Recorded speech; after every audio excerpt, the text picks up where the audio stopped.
বন্ধুরই comment করেছো hysteresis দিয়ে শুরু করার জন্য। আমরা আসলে হিস্টেরিসিস দিয়ে শুরু করব। ব্যাপারটা একটু খেয়াল করো, একটু মনোযোগ দিলেই সবাই বুঝতে পারবে। তো আমরা এখন হিস্টেরিসিস দিয়ে জিনিসটা শুরু করব। তো আমরা যখন একটা ফেরোম্যাগনেটিক ম্যাটেরিয়াল নেই তখন কি হয়? একটা ফেরোম্যাগনেটিক ম্যাটেরিয়াল যখন নেই, এর ভিতরে অনেকগুলো ডোমেইন থাকে। ধর এরকম ফেরোম্যাগনেটিক ম্যাটেরিয়ালের ভিতরে অনেকগুলো ডোমেইন। ডোমেইন মানে যেখানে চৌম্বক ডাইপোল গুলো এক এক দিকে মুভ করে থাকে।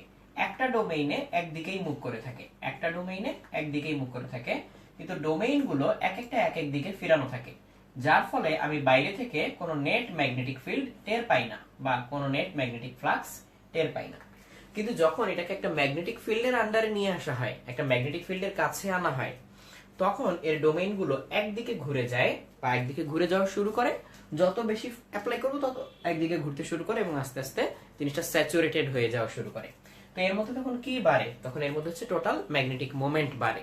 তো আমরা একটা ফেরোম্যাগনেটিক ম্যাটেরিয়ালের ম্যাগনেটিক মোমেন্টকে যদি তার ভলিউম দিয়ে ভাগ করি তাহলে পাই ম্যাগনেটাইজেশন ইন্টেন্সিটি আই।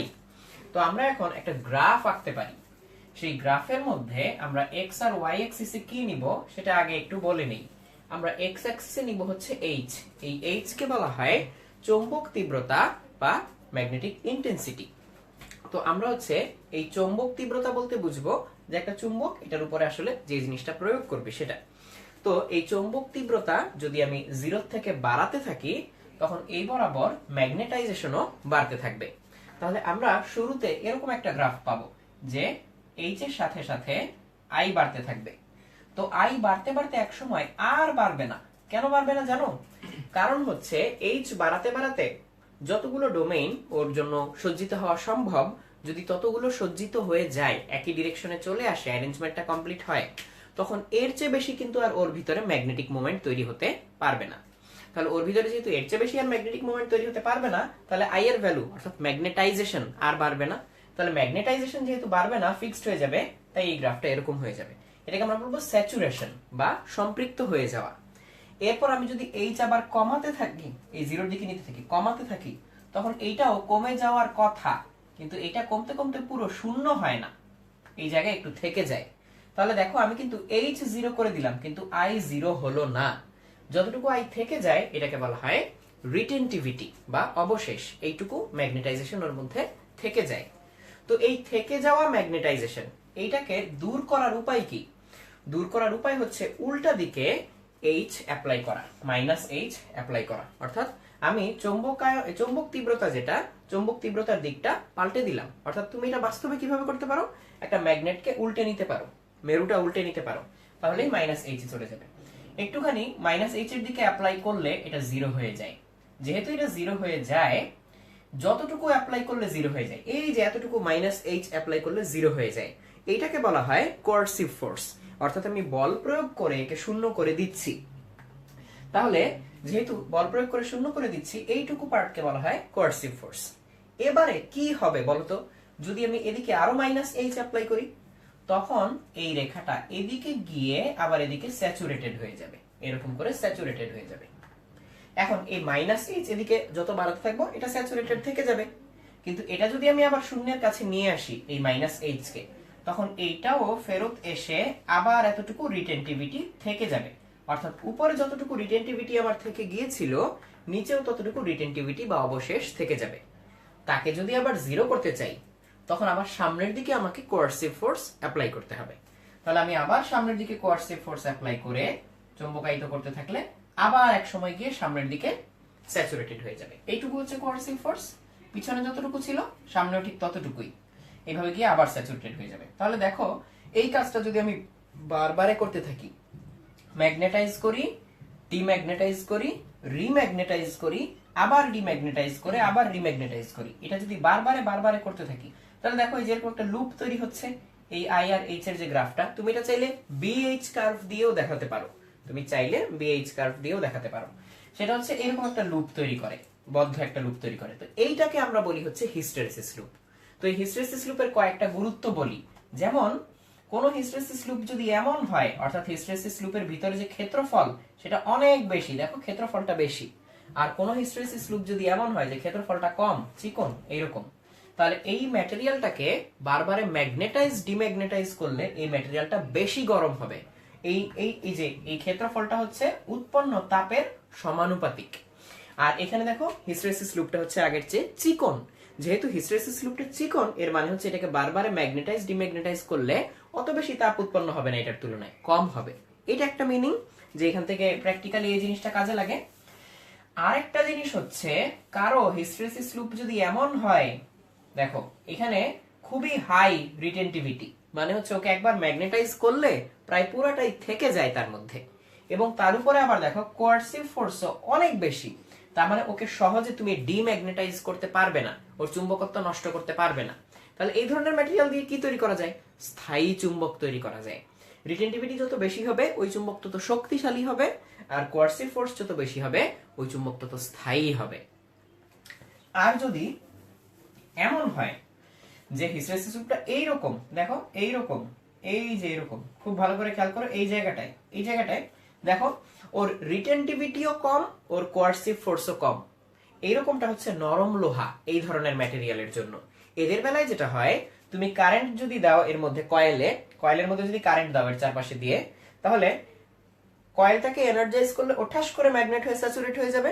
যখনই কয়েলের এনার্জি তুমি সরিয়ে নিবে, অর্থাৎ কারেন্ট অফ করে দিবে, তখন ও আবার ঠাস করে ডিম্যাগনেটাইজ হয়ে যাবে। অর্থাৎ এর রিটেনটিভিটিও কম, এর কোয়ার্সিভ ফোর্সও কম। ওকে, তাহলে এইটুকু পর্যন্ত আমরা দেখতে পেলাম। তো আমরা দেখতে পাচ্ছি যে আমরা হিস্টেরেসিস লুপটা কভার করতে পারলাম। তো এরপর হচ্ছে আমি একটা একটা করে অন্য টপিকগুলোতে আসি। এরপর আমরা হচ্ছে হল ইফেক্ট নিয়ে কথা বলবো। হল ভোল্টেজ বা হল ইফেক্ট, এটা নিয়ে আমরা একটু কথা বলতে চাই। তো হল ইফেক্ট নিয়ে যদি আমরা একটু কথা বলি, সেটা হচ্ছে এরকম। আমরা এরকম যদি একটা কন্ডাক্টর নেই, এই কন্ডাক্টরের দৈর্ঘ্য, প্রস্থ আর পুরুত্ব আমাদের জানা। দৈর্ঘ্য, প্রস্থ, পুরুত্ব আমাদের জানা। এই কন্ডাক্টরের দৈর্ঘ্য হচ্ছে এল, এই কন্ডাক্টরের প্রস্থ হচ্ছে ডি, আর এই কন্ডাক্টরের যে পুরুত্ব বা থিকনেস সেটা হচ্ছে টি। তাহলে লেংথ, উইডথ, থিকনেস আমরা জেনে যাচ্ছি এল ডি টি। এর ভিতর দিয়ে কারেন্ট যাচ্ছে আই, আর এর মধ্যে আমরা একটা ম্যাগনেটিক ফিল্ড অ্যাপ্লাই করলাম ভিতরের দিকে। তাহলে এই যে ভিতরের দিকে একটা ম্যাগনেটিক ফিল্ড অ্যাপ্লাই করলাম বোর্ডের সাথে লম্বভাবে, সেটাকে আমরা কিভাবে বুঝাবো? ক্রস ক্রস চিহ্ন দিয়ে বুঝাতে পারি। বি, সেটা কোন দিকে? ভিতরের দিকে। তাহলে এখানে যদি কারেন্টটা পজিটিভ চার্জের মাধ্যমে প্রবাহিত হয়, তাহলে ভি হচ্ছে এদিকে। তাহলে এইখান থেকে আমরা হচ্ছে হল ভোল্টেজের দুইটা ফর্মুলা বের করতে পেরেছিলাম। আমাদের হল ভোল্টেজের দুইটা ফর্মুলা ছিল, সেটা হচ্ছে, দেখো এটা যদি পজিটিভ চার্জ হয়, সেই পজিটিভ প্লাস কিউ চার্জ হচ্ছে এদিকে যায়, এটা হচ্ছে ভি এর দিক, আই বরাবর। আর নেগেটিভ হলে উল্টো দিকে যাবে, সেটা অন্য কেস। সেখান থেকে আমরা বের করেছিলাম যে আমাদের হল ভোল্টেজের যে ফর্মুলা, হল voltage equals B V D, এবং হল voltage equals B I by N T Q, এই দুটো আমরা বের করেছিলাম। তো এখন এই মুহূর্তে যদি কেউ ডেরাইভেশনটা জানতে চাও যে কিভাবে এই ফর্মুলাগুলো আসলো, সেটা আমরা হচ্ছে আমাদের 10 মিনিট স্কুলে পুরোনো ভিডিওগুলোতে এটা করে দেখিয়েছিলাম। তো আপাতত আমরা এই ফর্মুলা দুটো ডেরাইভ করেছিলাম, যে হল ভোল্টেজ ইকুয়ালস বিভিডি এবং ভিএইচ ইকুয়ালস বিআই বাই এন টি কিউ। এই ফর্মুলা দিয়ে তুমি হল ভোল্টেজের মান ঠিকই বের করতে পারো।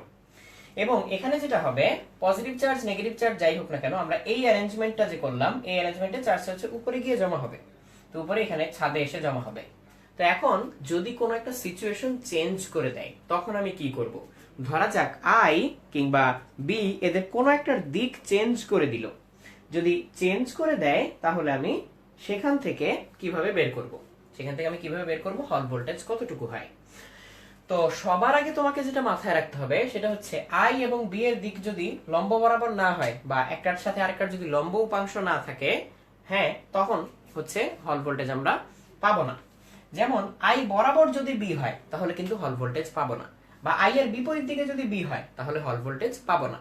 আই এর লম্ব দিকে বি এর একটা উপাংশ থাকতেই হবে, এটা হচ্ছে খুবই ইম্পর্টেন্ট। এটা না হলে হল ভোল্টেজ আমরা পাবো না। তাহলে একটু দেখো, আমরা এখানে যদি সিচুয়েশন চেঞ্জ করে দিই, তখন কি হবে? তাহলে এটা ছিল এই চিত্রের জন্য হল ভোল্টেজের ফর্মুলা। এবারে আমরা চিত্রটা একটু চেঞ্জ করে দিচ্ছি। আমি এখানে নতুন আর একটা চিত্র আঁকি। এটা হচ্ছে আমাদের এল, এটা হচ্ছে আমাদের ডি, আর এই যে এখানে থিকনেস ছিল আমাদের টি, পুরুত্ব টি। তাহলে এখানে আমরা যে ফর্মুলাটা বের করতে পারবো, ধরা যাক আই হচ্ছে এই বরাবর হচ্ছে আই, আর ধরা যাক বি হচ্ছে এই বরাবর, এটা হচ্ছে বি এর দিক। আই হচ্ছে এই বরাবর হচ্ছে বি এর দিক। তখন আমি কি করব? তখন হল ভোল্টেজের ফর্মুলা কি হবে? হল ভোল্টেজ ইকুয়ালস পার্ট। প্রথম সূত্রটায় আসি, হল ভোল্টেজ ইকুয়ালস বিভি ডি। এটা হচ্ছে ইম্পর্টেন্ট। তাহলে এখানে দেখো বি এর দিক কোন দিকে?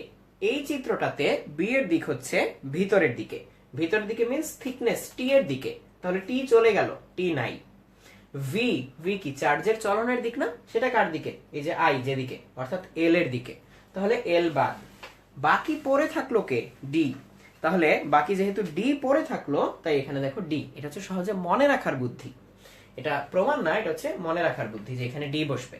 তাহলে আমরা এই সূত্র অনুযায়ী যাই। দেখা যাক এখানে হচ্ছে আই কোন দিকে? ডি এর দিকে, ডি বাদ। বি কোন দিকে? এল এর দিকে, তাহলে এল বাদ। বাকি থাকলো কে? টি। তাহলে হল ভোল্টেজ হবে বি ভি টি। এই হচ্ছে আমার একটা সূত্র। আবার দ্বিতীয় সূত্রে যাই, বিআই বাই এন টি কিউ। এটা সবচেয়ে সোজা। এখানে আমাদের এই চিত্রে বি কোন দিকে? টি এর দিকে। তাহলে বি যেদিকে সেই মানটা এখানে বসে যাবে। তাহলে দেখো বি টি এর দিকে, তাই এখানে টি। তাহলে আমি যদি এখানে এই সূত্র লিখতে চাই, বিআই বাই এন সামথিং কিউ, সেটা কি লিখবো? আমি এখানে লিখবো বি এর দিক যেদিকে সেদিকে। এখানে বি কোন দিকে? এল এর দিকে, তাহলে এখানে বসবে এল। তাহলে এইভাবে আমরা হল ভোল্টেজ বের করতে পারি পরিবর্তিত পরিস্থিতিতে। বাট একটা কথা মাথায় রেখো, যদি কারেন্ট আর ম্যাগনেটিক ফিল্ডের ডিরেকশন একই দিকে হয় বা বিপরীত দিকে হয়, তাহলে সেক্ষেত্রে হল ভোল্টেজ পাওয়া যাবে না।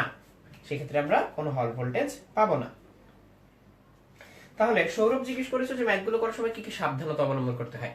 যেমন এই ম্যাথটা করার সময় তুমি এই বিষয়গুলো খেয়াল রাখতে পারো যে সিচুয়েশনটা চেঞ্জ করে দিল কিনা।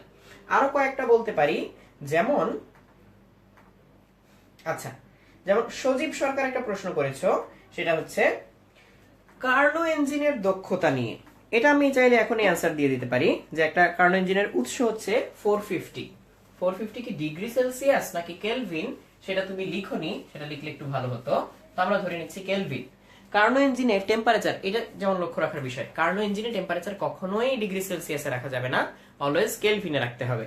কার্নো ইঞ্জিনের ইফিসিয়েন্সির ফর্মুলা হচ্ছে 1 - T2/T1 এটা।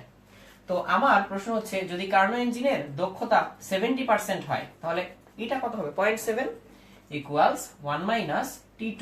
গ্রাহক জানি না, আর উৎসের তাপমাত্রা দেয়া 450 কেলভিন। তাহলে এখান থেকে নিশ্চয়ই আমি T2 বের করতে পারবো। তো চলো আমরা এখান থেকে T2 বের করে ফেলি। তাহলে আমরা এটাকে ওই পাশে নিয়ে এটাকে এই পাশে নিলে 0.3 আসবে। তাহলে 450 আমি দেখতে পাচ্ছি 450 into 0.3 equals 450 into 0.3 135। সেক্ষেত্রে আমরা পাচ্ছি হচ্ছে T2 এর ভ্যালু 135। তাহলে এই 70% যদি হয় এফিসিয়েন্সি, তাহলে আমরা সিঙ্কের টেম্পারেচার বা গ্রাহকের তাপমাত্রা বের করলাম 135। এবারে দ্বিতীয় প্রশ্ন, আমরা এইটা ফিক্স রাখবো। ফিক্স রেখে এটাকে 80-তে উন্নীত করতে চাই। আমি দক্ষতা 80 ডিগ্রিতে উন্নীত, 80%-এ উন্নীত করতে চাই। আমাকে কি করতে হবে? উৎসের তাপমাত্রা বাড়াতে হবে। উৎসের তাপমাত্রা বাড়লে এই কার্নো ইঞ্জিনের দক্ষতা বাড়তে থাকবে। তাহলে এই প্রশ্নটা আমি আরেকবার একটু বলে দেই যে ওর প্রশ্নটা কি ছিল।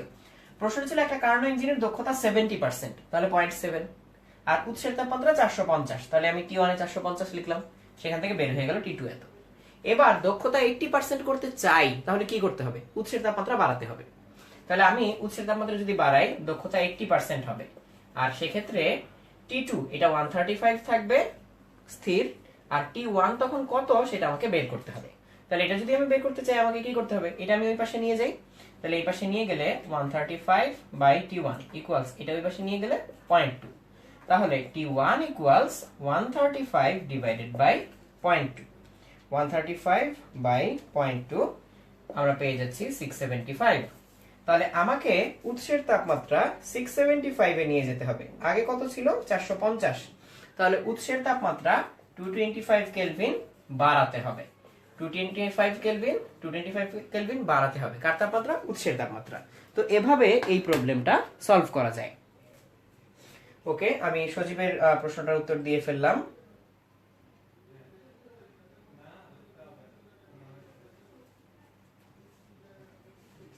আচ্ছা, ফয়সাল তেজস্ক্রিয়তা এবং অর্ধজীবনের অঙ্ক করার জন্য বলেছো, সেই অঙ্কটা আমরা করাবো এই যে এই টপিকটাতে যখন যাব। তো এবার চলো আমরা ডায়োডে প্রবেশ করি।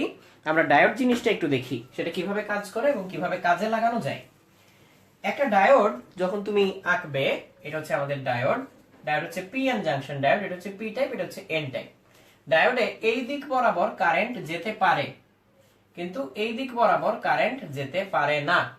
তাহলে এদিকে প্লাস এদিকে মাইনাস থাকলেই তো এদিকে কারেন্ট যাবে, তাহলে এটাকে বলা হয় ফরওয়ার্ড বায়াস।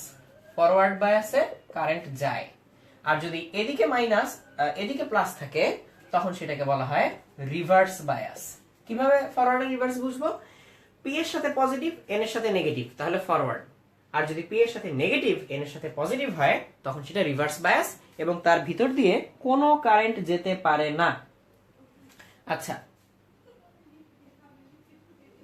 তাহলে এইটুকু আমরা দেখলাম যে ডায়োডের ভিতর দিয়ে উল্টো দিকে বা রিভার্স কারেন্ট আসলে যাবে না।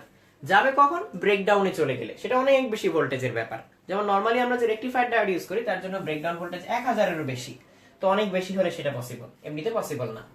তো ডায়োড দিয়ে আমরা যেগুলো করি সেগুলো হচ্ছে রেকটিফায়ার তৈরি করতে পারি। যেমন এরকম যদি হয়, এই রোধের ভিতর দিয়ে আমরা যদি কারেন্টের গ্রাফ আঁকি, সেটা এরকম আসবে। আর যদি আমরা এখানে একটা ডায়োড কানেক্ট করে দেই, এদিকে হচ্ছে টাইম আর এদিকে হচ্ছে এই রেজিস্ট্যান্সের ভিতর দিয়ে যে কারেন্ট, সেটা আমি যদি দেখাই, তাহলে কারেন্টটা হচ্ছে এটা, তাহলে এরকম হবে। আর যদি একটা ডায়োড কানেক্ট করে দেই আমরা, ডায়োডে তো আমরা জানি ফরওয়ার্ড বায়াসে কারেন্ট যায়, রিভার্স বায়াসে যায় না। তো এইটুকু হওয়ার সময় এটা প্লাস এটা মাইনাস, আর এই নিচেরটুকু হওয়ার সময় এটা প্লাস এটা মাইনাস। তাহলে এইটা কখন ফরওয়ার্ড বায়াস? যখন এটা প্লাস তখন ফরওয়ার্ড, যখন এটা মাইনাস উপরেরটা তখন রিভার্স। তাহলে যেটা হবে, যতক্ষণ ফরওয়ার্ড বায়াস থাকবে আমি কারেন্ট পাবো, রিভার্স বায়াস থাকলে পাবো না। তাহলে আমি একটু পরিষ্কার করে এখানে আবার আঁকি। ফরওয়ার্ড বায়াস থাকলে পাবো, রিভার্সে পাবো না, আবার ফরওয়ার্ডে পাবো, আবার রিভার্সে পাবো না। এইরকম রেকটিফায়ারকে বলা হয় হাফ ওয়েভ রেকটিফায়ার। এই ধরনের রেকটিফায়ারকে বলে হাফ ওয়েভ রেকটিফায়ার।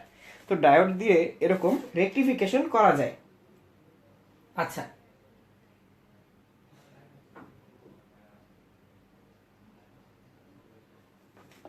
ওকে, তো আমরা হচ্ছে রেকটিফায়ারটা একটু দেখলাম। তো এবারে আমি একটা প্রশ্ন করব তোমাদেরকে, সেই প্রশ্নটার তোমরা একটু জবাব দাও চিন্তা ভাবনা করে। সেটা হচ্ছে, আমার এখানে কয়েকটা ডায়োড লাগানো, একটা ডায়োড এইভাবে লাগানো, একটা ডায়োড এইভাবে লাগানো, আরেকটা ডায়োড এইভাবে লাগানো, কিন্তু এখানে আরেকটা ডায়োড, সেটা হচ্ছে উল্টো করে এইরকম। তো এখানে হচ্ছে তিনটা বাল্ব, এটা একটা বাল্ব আর এটা একটা বাল্ব, তিনটা বাল্ব এ বি সি। তোমাকে অ্যানসারে লিখতে হবে কোন কোন বাল্ব জ্বলে উঠবে। যে বাল্বের ভিতর দিয়ে কারেন্ট যাবে সেই বাল্বটাই জ্বলে উঠবে। তো এটা যেহেতু প্লাস, এটা প্লাস, এটা প্লাস, এটা প্লাস, এটা যেহেতু মাইনাস, এটা এটা এটা মাইনাস, সেইটা দেখে তুমি অ্যানসার দাও যে এর মধ্যে কোন বাল্বটা জ্বলে উঠবে। এক বা একাধিক বাল্ব জ্বলে উঠতে পারে, যার ভিতর দিয়ে কারেন্ট যাবে সেই জ্বলে উঠবে। তুমি আমাকে কমেন্টে জানাও যে কোন কোন বাল্ব জ্বলবে আর কোন বাল্ব জ্বলবে না। শুধু যেটা জ্বলবে সেটা বলতে পারলেই হবে। তাহলে অনেকে অ্যানসার করা শুরু করেছো যে এ আর সি জ্বলবে।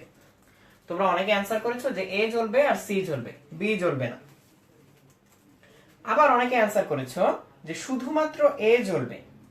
যারা যারা অ্যানসার করেছো শুধুমাত্র এ জ্বলবে, তাদের অ্যানসার সঠিক, বি জ্বলবে না, সি জ্বলবে না। কারণ হচ্ছে এ এটা একটা ফরওয়ার্ড বায়াস, ঠিকই জ্বলবে। বি এটা রিভার্স বায়াস, তাহলে জ্বলবে না। কিন্তু সি কি দোষ করলো? সি তে এইটা ফরওয়ার্ড বায়াস ঠিক, কিন্তু এটা তো রিভার্স বায়াস। তাহলে রিভার্স বায়াস থাকলে তো তার ভিতর দিয়ে কারেন্ট যেতে পারে না, তাহলে এই বাল্বটা জ্বলবে না। সিরিজে যে কারো একজনের ভিতর দিয়ে কারেন্ট না যাওয়া মানে কারো ভিতর দিয়ে কারেন্ট না যাওয়া। সেক্ষেত্রে শুধুমাত্র এ জ্বলবে, বাকিগুলো জ্বলবে না। তো যাদের অ্যানসার হচ্ছে শুধু এ, তাদেরটা সঠিক।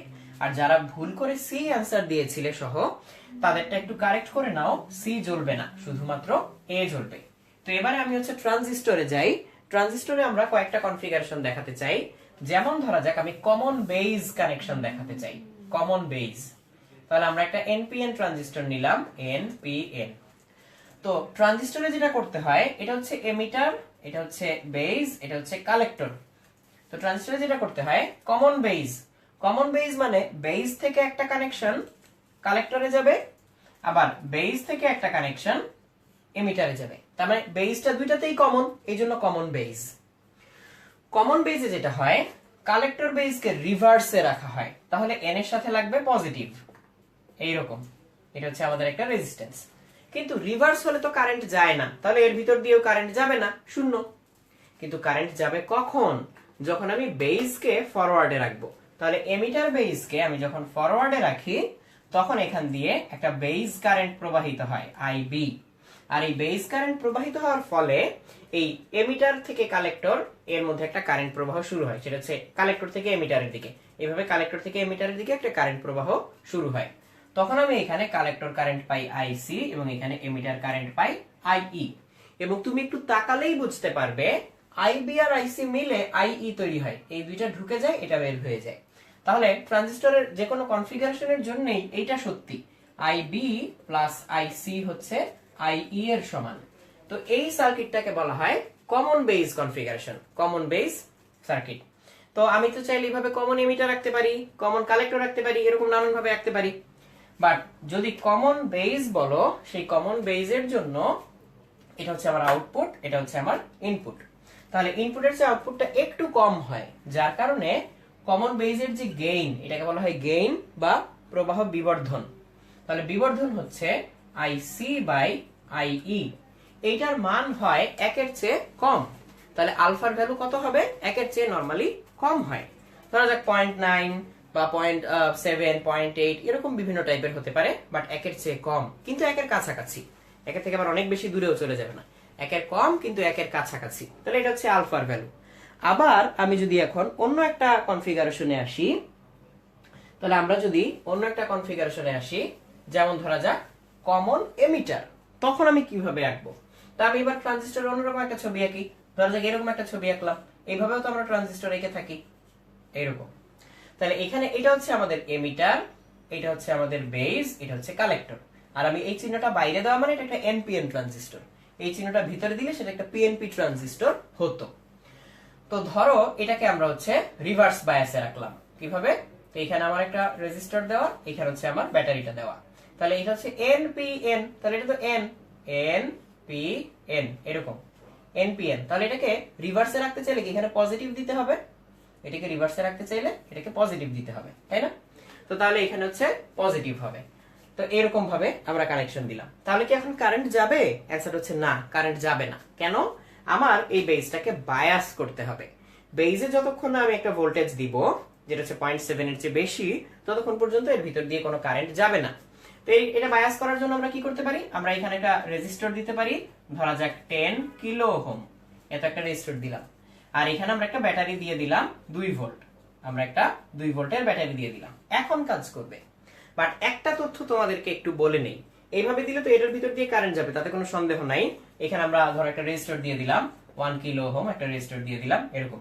তো এখন দেখো এখানে কি কাণ্ডটা ঘটবে, সেটা হচ্ছে এই যে 2 ভোল্ট এখানে দিলাম, তার ফলে এদিক দিয়ে বেজে একটা কারেন্ট যাবে, যার কারণে কালেক্টর থেকে এমিটার বরাবর একটা কারেন্ট প্রবাহিত হবে। তাহলে এই জিনিসটা অন হয়ে যাবে। তুমি চাইলে এটাকে একটা সুইচ হিসেবে ব্যবহার করতে পারো। তুমি যদি এখানে বেজ কারেন্টটা দাও, তাহলে এটা অন হয়ে যাবে, আর যদি বেজ কারেন্টটা না দাও, তাহলে হচ্ছে এটা অফ হয়ে যাবে, এই সার্কিটে আর কোনো কারেন্ট যাবে না।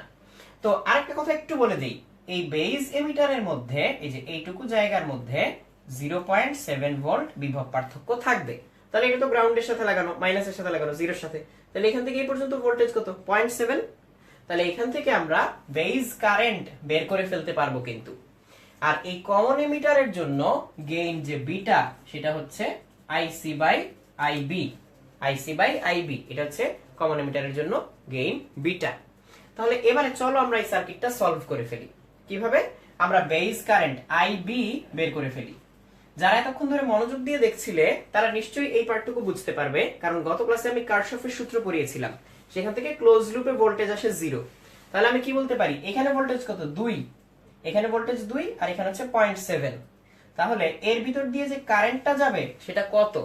2 মাইনাস 0.7 ডিভাইডেড বাই 10 কিলো, 10,000। তাহলে এখানে আসে 1.3, তাকে 10,000 দিয়ে ভাগ করলে আমরা পাবো 0.13 মিলি অ্যাম্পিয়ার, 0.13 মিলি অ্যাম্পিয়ার। এটা কি? এটা হচ্ছে আমাদের বেজ কারেন্ট আইবি। এবারে আমরা এখান থেকে বের করে ফেলতে পারবো যে বাকি কারেন্ট গুলো কত হবে। তো আমরা তো জানি যে এই বিটা, এই ভ্যালুটা যদি ধরা যাক প্রশ্নে দেওয়া থাকে, বিটার ভ্যালু আমরা জানি কত, 50 থেকে 100 পর্যন্ত হয়, বা আরেকটু বেশি হতে পারে, 200 পর্যন্ত হতে পারে। ধরা যাক প্রশ্নে দিয়ে দিল বিটার ভ্যালু 100, এটা দিয়ে দিল, তাহলে এখান থেকে কি আমরা কালেক্টর কারেন্ট বের করে ফেলতে পারবো না? হ্যাঁ, কালেক্টর কারেন্ট বের করে ফেলতে পারবো। তাহলে চলো কালেক্টর কারেন্ট বের করে ফেলি। এই সূত্র থেকে আমরা দেখতে পাচ্ছি collector current IC equals beta IB, beta IB. তাহলে বিটা কত, 100, আর আমার বেস কারেন্ট কত, 0.13 মিলি অ্যাম্পিয়ার। তাহলে এখান থেকে আমি পাচ্ছি 13 মিলি অ্যাম্পিয়ার, এটা হচ্ছে বেস কারেন্ট। তো 13 মিলি অ্যাম্পিয়ার বেস কারেন্ট। তো 13 মিলি অ্যাম্পিয়ার যদি বেস কারেন্ট হয়, sorry collector current, collector current 13 milliampere. তো এখান দিয়ে হচ্ছে 13 মিলি অ্যাম্পিয়ার কারেন্ট যাবে। এখন এটার দুই প্রান্তে কেউ ভোল্টেজ বলতে পারবে? এটার দুই প্রান্তে ভোল্টেজটা হবে হচ্ছে এই কারেন্ট ইনটু এই রেজিস্ট্যান্স। তাহলে 13 মিলি আর এই কিলো, মিলি আর কিলো কেটে যাবে, তাহলে 13 ভোল্ট, এখানে আসবে 13 ভোল্ট। তো এটার ভোল্টেজটা হচ্ছে তার চেয়ে বেশি থাকতে হয় আর কি। তো এটার ভোল্টেজটা মনে করো হচ্ছে আমরা দিয়ে দিলাম হচ্ছে 16 ভোল্ট, এটার ভোল্টেজ দিয়ে দিলাম 16 ভোল্ট। তাহলে এখানে 13 ভোল্ট কমে যাবে, তাহলে এখানে 3 ভোল্ট কমে যাবে, তাহলে বাকি হচ্ছে এখানে 0 থাকবে, মাইনাস নিচে। তাহলে এইভাবে আমরা কালেক্টর কারেন্ট বের করলাম, বেস কারেন্ট বের করলাম। তাহলে এমিটার কারেন্ট কত, আইই, সেটা হচ্ছে আইবি প্লাস আইসি। তুমি এটার মানও জানো, এটার মানও জানো, তাহলে আইই বের করতে পারবে। এটা একটু জটিল ধরনের একটা ম্যাথ ছিল, তাও এটা যারা ধৈর্য ধরে এই পর্যন্ত শেষ করতে পেরেছো তাদেরকে অসংখ্য ধন্যবাদ।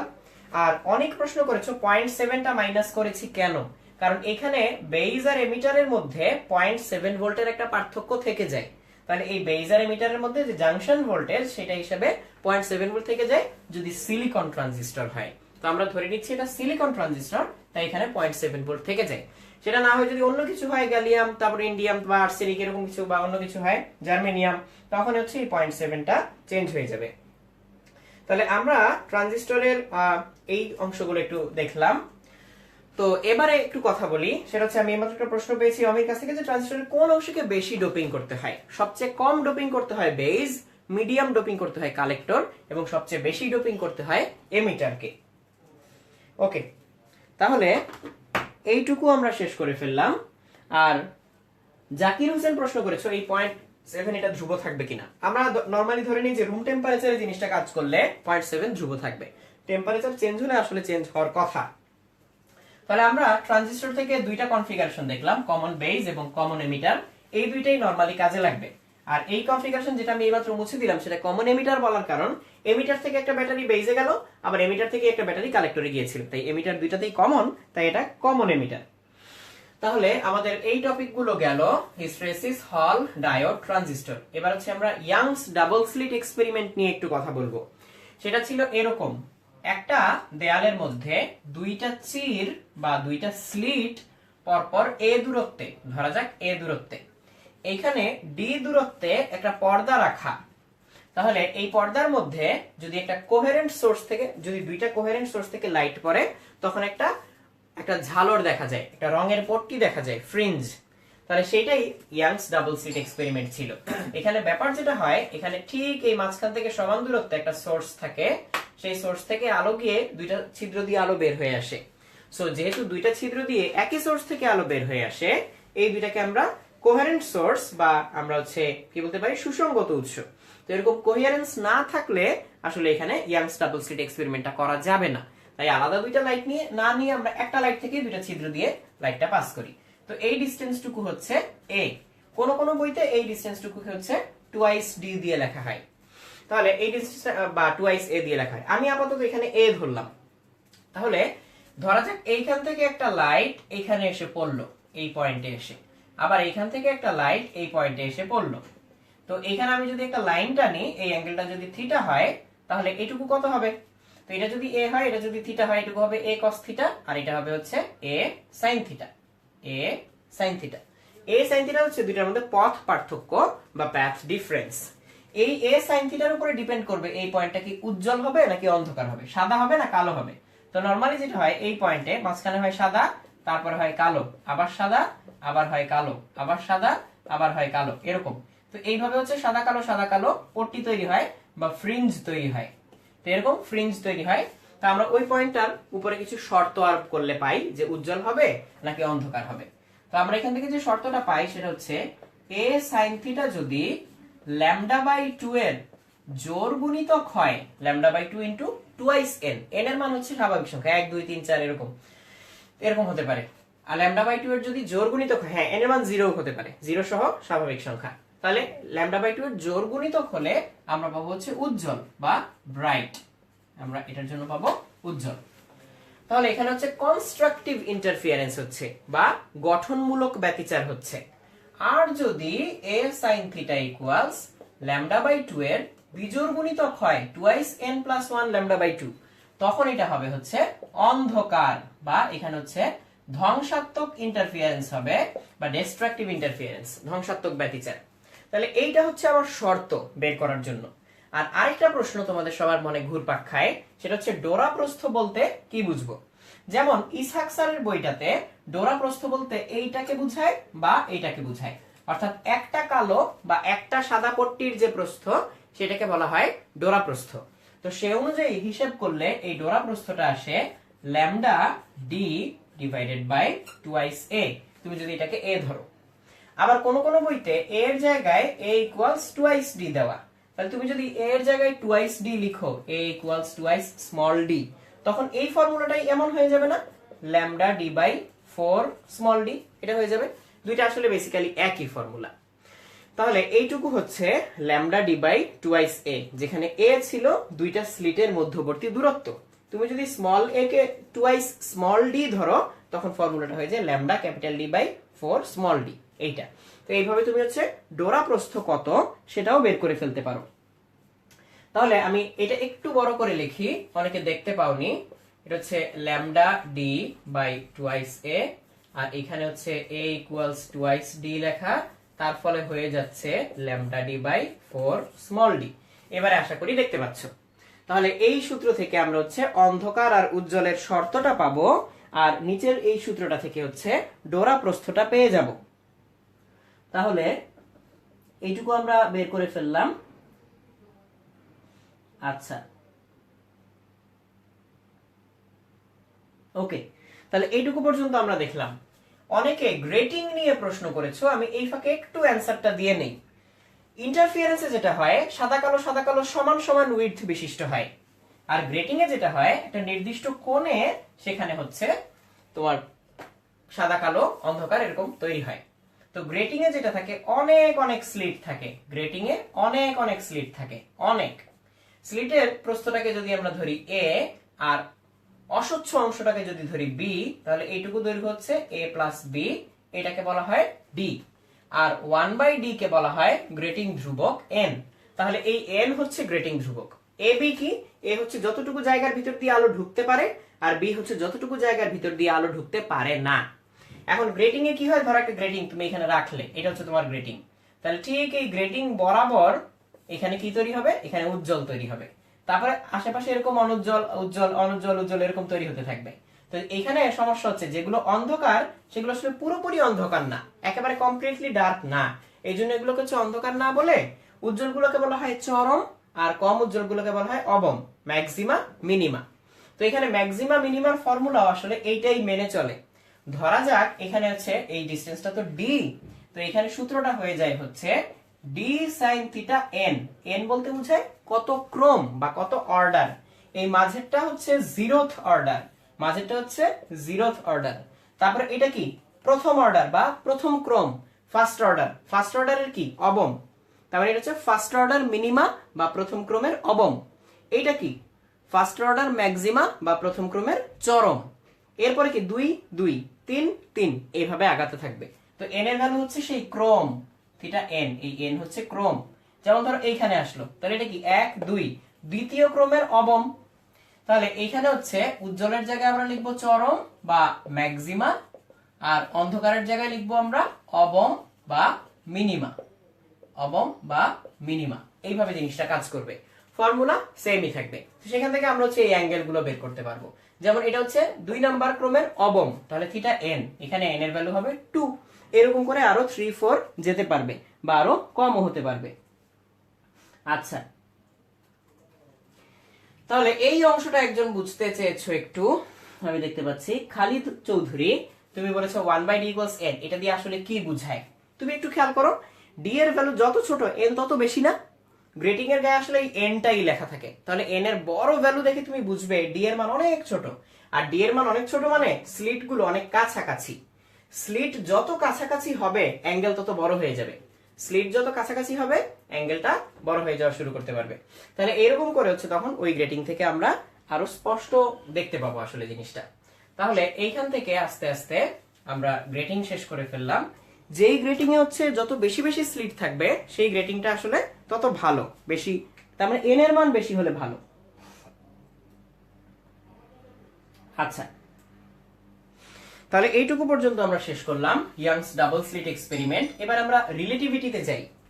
রিলেটিভিটিতে ফর্মুলাগুলো ছিল আমার এরকম, L equals L naught root over 1 minus B square by C square, T equals T naught divided by root over 1 minus B square by C square, আর M equals M naught divided by root over 1 minus B square by C square. তো এটা হচ্ছে আমরা জানি যে এই এল not কি স্থির দৈর্ঘ্য, অর্থাৎ আমি যদি কারো সাপেক্ষে স্থির হই বা কেউ যদি আমার সাপেক্ষে স্থির হয় তখন আমরা তার দৈর্ঘ্য মাপলে যেটা পাই সেটা হচ্ছে এল নট। আর আমার সামনে দিয়ে যদি কেউ গতিশীল হয় সে অবস্থায় যদি আমি দৈর্ঘ্য মাপি সেটা হবে এল। তো স্থির দৈর্ঘ্য বেশি হয়, গতিশীল দৈর্ঘ্য কম হয়। এখানে আবার উল্টা, স্থির সময়টা যতটুকু হয় গতিশীল সময়টা তার চেয়ে বেশি হয়। তাহলে এটা হচ্ছে স্থির দৈর্ঘ্য বেশি, গতিশীল দৈর্ঘ্য কম। স্থির সময় বেশি, স্থির সময় কম, গতিশীল সময়টা দীর্ঘায়িতমান হয়। এইটা কি বলে কাল দীর্ঘায়ন, আর এটাকে বলা হয় দৈর্ঘ্য সংকোচন। একটা এক্সাম্পল দেই। ধরা যাক কেউ একজন রকেটে করে যাচ্ছে, সেই রকেটের বেগ হচ্ছে 0.8 সি সামনের দিকে। তার ভিতরে একটা ঘটনা ঘটতে সময় লাগলো 2 মিনিট।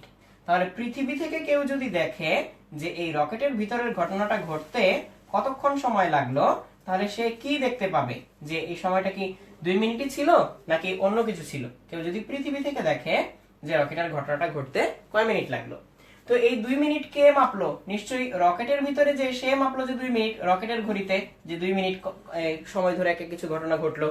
তাহলে এই 2 মিনিটটা হচ্ছে আমাদের এখানে টি নট, আর ও যেটা দেখবে তারটা হচ্ছে টি। তাহলে টি ইকুয়ালস আমরা পাবো T not divided by root over 1 minus 0.8 C. আমি একটু বড় করে লিখি এখানে, 2 minute divided by root over 1 minus 0.8 C square divided by C square. তাহলে এটা হিসাব করলে কি হয় আমরা একটু এখানে বের করি। তাহলে আচ্ছা, রিফাত যে প্রশ্ন করেছে সেটা হচ্ছে মোর থিওরিটিক্যাল প্রশ্ন, যে কাল দীর্ঘায়ন কেন হয়। সেই প্রশ্নের উত্তর তুমি হচ্ছে আমাদের আগের কাল দীর্ঘায়নের ক্লাসগুলোতে পাবে, যেটা আমরা একাডেমিক ক্লাসে নিয়েছিলাম, বা আমরা পরে হয়তো এর উপর ডিটেইলস ভিডিও করব। সেটা আসলে এই ক্লাসে অল্প সময় বোঝাতে চাচ্ছি না, তো আমরা এটা মাথায় রাখলাম। 2 ডিভাইডেড বাই নিচেরটা আসে হচ্ছে 0.6, সেটা হচ্ছে 3.33। তো অলরেডি দেখো অলরেডি 33 চলে আসবে, সেটা হচ্ছে t ইকুয়ালস 3.33, এটা চলে আসবে, এত মিনিট চলে আসবে। তো এইভাবে হচ্ছে জিনিসটা কাজ করে। তো এইটুকু পর্যন্ত আমরা কাল দীর্ঘায়ন এবং দৈর্ঘ্য সংকোচনটুকু শেষ করলাম। তো একইভাবে ভরের বেলায় তুমি একই কাজ করতে পারবে, গতিশীল ভর সবসময় বেশি হবে স্থির ভরের চেয়ে। এবারে আমরা যদি আলোক তড়িৎ ক্রিয়া নিয়ে কিছু বলার জন্য অনুরোধ করেছো, আমি দেখতে পাচ্ছি হুমায়ুন কবির। হ্যাঁ, আলোক তড়িৎ ক্রিয়া নিয়ে আমরা বলবো, তার আগে ক্ষয় ধ্রুবকের অঙ্কটা করে নেই, অর্ধায়ু, ক্ষয় ধ্রুবক, এই জিনিসগুলো। তো এই জিনিসগুলো আমরা একটু করে নেই। ধরা যাক আমরা এই ফর্মুলাটা নিয়ে কাজ করব, ক্ষয় ধ্রুবকের যে formula n equals n not e to the power minus lambda t, এটা নিয়ে আমরা কাজ করব। তো এখান থেকে আমরা কি বের করতে চাই? ধরা যাক আমরা প্রথমে ইউরেনিয়ামের একটা খণ্ড নিলাম, এটা হচ্ছে ইউরেনিয়ামের একটা খণ্ড। এখানে শুরুতে পরমাণুর সংখ্যা ছিল 10 টু দি পাওয়ার 14। এরপরে দেখা গেল কিছুদিন পর, ধরা যাক 2 দিন পর, 2 ডেজ, 2 দিন পর দেখা গেল পরমাণু সংখ্যা, ইউরেনিয়াম পরমাণুর সংখ্যা, ইউরেনিয়াম তো তেজস্ক্রিয়, ক্ষয় হয়ে অন্য পরমাণু হয়ে যায়। তাহলে শুরুতে ইউরেনিয়াম পরমাণুর সংখ্যা ছিল n নট, আর 2 দিন পর ইউরেনিয়াম পরমাণুর সংখ্যা অবশিষ্ট রইল ধরা যাক 10 টু দি পাওয়ার 13, এরকম ধরে নিলাম, অন্য কিছু হতে পারে বাট আমি জাস্ট ধরে নিলাম। তাহলে এখান থেকে বের করতে হবে ক্ষয় ধ্রুবক কত। আমি কিভাবে বের করতে পারি? দেখো, ক্ষয় ধ্রুবক ল্যামডাই তো আমার বের করার উদ্দেশ্য। তাহলে n equals n not e to the power minus lambda t। তাহলে আমি এখান থেকে এক পাশে নিয়ে যাই, এই পাশে থেকে n by n naught equals e to the power minus lambda t। এবার আমি যদি লন নেই তাহলে লন নিলে কি হবে n বাই n নট, আর এই পাশে হয়ে যাবে হচ্ছে মাইনাস ল্যামডা টি। তাহলে মাইনাস ল্যামডা ইকুয়ালস আমি পাচ্ছি এইটা। তাহলে আমি এক কাজ করি, মাইনাসটা এই পাশে নিয়ে আসলে এটা উল্টে যাবে, তাহলে হয়ে যাবে লন n not by n equals lambda T. তাহলে ল্যামডা ইকুয়ালস লন n not by n divided by T. এটা যেহেতু দিনে দেওয়া, আমি ল্যামডার ভ্যালু পাবো পার ডে তে। তাহলে এখান থেকে ল্যামডা ক্যালকুলেট করলে কি আসে আমরা একটু দেখি। তো আমরা হচ্ছে 10 two the power 14 K 10 two the পাওয়ার 13 দিয়ে ভাগ করলে পাবো হচ্ছে 10। তাহলে এখানে চলে আসবে লন 10। সেই লন 10 কে আমরা ডিভাইড করব 2 দিয়ে, পাবো 1.151। তাহলে এখান থেকে আমরা পেয়ে যাচ্ছি 1.151 পার ডে। এই হচ্ছে আমার ক্ষয় ধ্রুবকের মান। তো এইভাবে হচ্ছে ডিকে কনস্ট্যান্ট বা ক্ষয় ধ্রুবক বের করা যায়। তাহলে এইভাবে হচ্ছে ক্ষয় ধ্রুবক বের করা যায়। তাহলে ক্ষয় ধ্রুবক এইভাবে বের করে তুমি চাইলে এটা এরপরে ব্যবহার করতে পারো। তো এই অংশটা যারা বুঝতে একটু সমস্যা হচ্ছে যাদের, তুমি চাইলে রিওয়াইন্ড করে দেখতে পারো। তো আমি হচ্ছে এরপরে অর্ধায়ুর ব্যাপারটাই একটু যাব। অর্ধায়ু বলতে কি বুঝায়?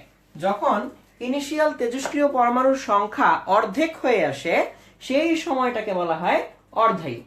তাহলে একটু অর্ধায়ুতে আসি। অলরেডি আমি দেখতে পাচ্ছি অনেকেই 1.151 এটা বের করতে পেরেছো, যেমন সাইদ চৌধুরী, হিমু, তানভীর আহমেদ, হেলাল, মিতুল, নাহিদ, তোমরা সবাই এই অ্যান্সারটা বের করতে পেরেছো। তাহলে একটু দেখি অর্ধজীবন বা হাফ লাইফ, এটার জন্য অনেকক্ষণ ধরে ফয়সাল এই অঙ্কটা করার জন্য অনুরোধ করে যাচ্ছ। তাহলে এটাতে আসি একটু, n equals n not e to the power minus lambda T. তো যদি n নট এর অর্ধেক হয়ে যায় n, তাহলে কি পাবো n নট বাই 2। এটাই তো, তাহলে এই t টাই কি হবে অর্ধায়ু। যেখান থেকে চলো t বের করে ফেলি, তাহলে আমরা অর্ধায়ু পেয়ে যাব। তাহলে এখান থেকে n নট কেটে যাবে, তাহলে আমরা পাবো হচ্ছে half equals e to the power minus lambda T. তাহলে এবার আমি এক কাজ করি, লন নেই, তাহলে লন half equals minus lambda T. মাইনাসটাকে এই পাশে নিয়ে আসি, তাহলে হয়ে যাবে লন 2 ইকুয়ালস ল্যামডা টি। তাহলে t ইকুয়ালস আমি পাবো হচ্ছে লন 2 বাই ল্যামডা। এখন লন 2 এর মান তো আমি বের করতেই পারি। এই t টাকেই বলা হয় t হাফ বা অর্ধায়ু। তাহলে এখানে আমরা লন 2 টা আগে বের করে ফেলি। আমাদের লন 2 এর মান আসে 0.693। তাহলে ফর্মুলাটা চলে আসবে 0.693 বাই ল্যামডা। এই হচ্ছে আমার অর্ধায়ু। এই কথাটার মানে কি? আমি যদি ল্যামডার ভ্যালু জানি আর সেটা যদি এখানে বসিয়ে দেই, তাহলে একটা তেজস্ক্রিয় পরমাণুর জন্য অর্ধায়ু আমি জেনে যাব। যেমন একটু আগে আমরা একটা ম্যাথে বের করেছিলাম যে ল্যামডা ইকুয়ালস 1.151 পার ডে। আমরা এক কাজ করি, এটা এখানে বসাই, তাহলে ওই পরমাণুর ওই তেজস্ক্রিয় মৌলের জন্য অর্ধায়ু পেয়ে যাব। তাহলে সেইটা আসবে হচ্ছে 0.693 বাই 1.151 পার ডে। তাহলে রেজাল্টটা আসবে ডে তে। তাহলে আমি যদি বের করি সেটা কত হয়, 0.693 ডিভাইডেড বাই 1.151, আমার চলে আসলো 0.6। তাহলে এখানে 0.6 ডে, এটাই হচ্ছে আমার ওই পরমাণুর জন্য অর্ধায়ু বা ওই তেজস্ক্রিয় মৌলের জন্য অর্ধায়ু। তাহলে আমার এখানে রেজাল্টটা চলে আসলো 0.6 ডে। তাহলে 0.6 ডে এটা হচ্ছে আমার অর্ধায়ু। তো এইভাবে আমরা চাইলে অর্ধায়ু বের করতে পারি, বা উল্টো করে অর্ধায়ু জানলে তো আমি আবার ল্যামডাও বের করতে পারবো। তো এখান থেকে এই অঙ্কগুলো এভাবে করা যায়। তো যাদের 0.6 চলে আসলো তাদের উত্তর সঠিক, আর যাদের বুঝতে একটু সমস্যা হচ্ছে তারা চাইলে এটা আরেকবার রিওয়াইন্ড করে দেখতে পারো, কনফিউশন কেটে যাবে আশা করি। এরপরে আমি ফটো ইলেকট্রিক ইফেক্টে যেতে চাচ্ছি একটু। ফটো ইলেকট্রিক ইফেক্টে যেটা হয় সেটা হচ্ছে একটা মেটালের গায়ে যখন আলো পড়ে তখন সেখান থেকে ইলেকট্রন নির্গত হতে পারে, কিন্তু যে কোনো ফ্রিকোয়েন্সির আলো পড়লে ইলেকট্রন নির্গত হবে না। একটা ইলেকট্রন যে এনার্জি নিয়ে আসে সেই এনার্জি হচ্ছে h ইনটু তার ফ্রিকোয়েন্সি h নিউ, এই পরিমাণ এনার্জি নিয়ে আসে। সেই পরিমাণ এনার্জি নিয়ে যদি আসে তখন সেই ফোটনের ধাক্কায় যদি ইলেকট্রন নির্গত হয় তখন সেই ইলেকট্রনের কি থাকবে, ইলেকট্রনের একটা গতিশক্তি থাকবে। তো আর এখান থেকে মুক্ত করার জন্য W পরিমাণ শক্তি তাকে ব্যয় করতে হবে। W কে বলা হচ্ছে ওয়ার্ক ফাংশন। আর ইলেকট্রন যদি বাকি শক্তিকে গতিশক্তিতে কনভার্ট করে তখন এটা শক্তি হবে E কে ম্যাক্স, সর্বোচ্চ গতিশক্তি। তো এই তিনটা জিনিসের মধ্যে সম্পর্ক হচ্ছে E equals W plus E কে ম্যাক্স। কার মান কত? E এর মান হচ্ছে h নিউ। আর এই প্রত্যেকটা মেটালের একটা নির্দিষ্ট কম্পাঙ্ক থাকে, যে এই কম্পাঙ্কের নিচে আলো আসলে সেই ইলেকট্রন নির্গত করবে না, তার চেয়ে বেশি কম্পাঙ্কের আলো আসলে সেই ইলেকট্রন নির্গত করবে। সেই কম্পাঙ্কটাকে বলে সূচন কম্পাঙ্ক বা থ্রেশহোল্ড ফ্রিকোয়েন্সি। সেই থ্রেশহোল্ড ফ্রিকোয়েন্সি যদি নিউ নট হয়, তাহলে ডাব্লিউ হচ্ছে H nu not plus E K max হচ্ছে simply half M V max square. তাহলে এই এম কিন্তু রিলেটিভিস্টিক মাস, তার মানে অনেক বেশি গতিশক্তির বেলায় এম হয়ে যাবে M equals M naught divide by root over 1 minus V square by C square, একটু আগে আমরা যেটা করেছিলাম। তো এটা হচ্ছে ফটোইলেকট্রিক ইফেক্টের জন্য ফর্মুলা। তো ধরা যাক এটা দেয়া, আর এই প্ল্যাঙ্কস কনস্ট্যান্ট এটার মান তো আমাদের জানাই আছে, তাহলে এখান থেকে আমরা হচ্ছে মান বসিয়ে এটা পেয়ে যাব। সূচন কম্পাঙ্ক জানা থাকলে এটাও পেয়ে যাব, তাতে গতিশক্তি বের হয়ে আসবে। আর যদি এটা জানি, গতিশক্তি জানি, প্ল্যাঙ্কস কনস্ট্যান্ট দিয়ে ভাগ করলে আমি হচ্ছে সূচন কম্পাঙ্ক বের করে ফেলতে পারবো। তো এভাবে হচ্ছে এই তুলনামূলক ইয়া থেকে আলোচনা থেকে আমরা এগুলো বের করতে পারি। তো এইটুকু পর্যন্ত আমি বললাম যে ফটোইলেকট্রিক ইফেক্টে। আরেকটা কথা বলি, যখন ফটোইলেকট্রিক ইফেক্টে কারেন্ট পাওয়া যায়, ফটোইলেকট্রিক কারেন্ট পাওয়া যায়, তখন তুমি যদি আলোর তীব্রতা বাড়াও, আলোর তীব্রতা বাড়ালে তখন ফটোইলেকট্রিক কারেন্টের মানটা বাড়তে থাকে। এই কথাটা সবাই একটু মনোযোগ দিয়ে শুনো। ফটোইলেকট্রিক ইফেক্টে যখন কারেন্টটা পাই আমরা, অর্থাৎ থ্রেশহোল্ড ফ্রিকোয়েন্সির উপরে, তখন আলোর তীব্রতার সাথে সাথে কারেন্টটা বাড়ে, ফটোইলেকট্রিক কারেন্ট। আর স্টপ